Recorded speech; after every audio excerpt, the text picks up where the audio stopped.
12 দিন ধরে যুদ্ধ করেও ইরানকে টলাতে ব্যর্থ মার্কিন প্রেসিডেন্ট ডোনাল্ড ট্রাম্প। ইরানি শীর্ষ নেতাদের হত্যা থেকে শুরু করে কূটনীতিকদের নিজের দলে টানার প্রয়াস, প্রায় সব পথেই হেঁটেছে তার প্রশাসন।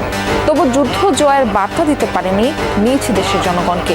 এমন পরিস্থিতিতে সত্যিই কি ইরানি স্থল সেনা পাঠানোর দিকে ঝুঁকবেন ট্রাম্প, নাকি ভেবে রেখেছেন বিকল্প উপায়? আল জাজিরার বিশ্লেষণী প্রতিবেদনে এসব প্রশ্নের উত্তর দিয়েছেন বিশ্লেষকরা। ইরান যুদ্ধের বয়স এখন প্রায় 2 সপ্তাহ। এরই মধ্যে দেশটির অন্তত 5000 স্থাপনায় হামলা চালিয়েছে যৌথ বাহিনী। হত্যা করা হয়েছে শীর্ষ নেতাদের, নারী শিশুসহ বহু নিরপরাধ মানুষ হত্যার শিকার। এত কিছু করেও উল্লেখযোগ্য সফলতা পায়নি মার্কিন যুক্তরাষ্ট্র।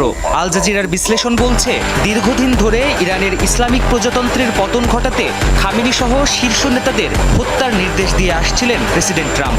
অথচ এখনও অক্ষত দেশটির শাসন কাঠামো। সর্বোচ্চ নেতার পদে বসেছেন নিহত খামেনির ছেলে মুস্তফা খামেনি।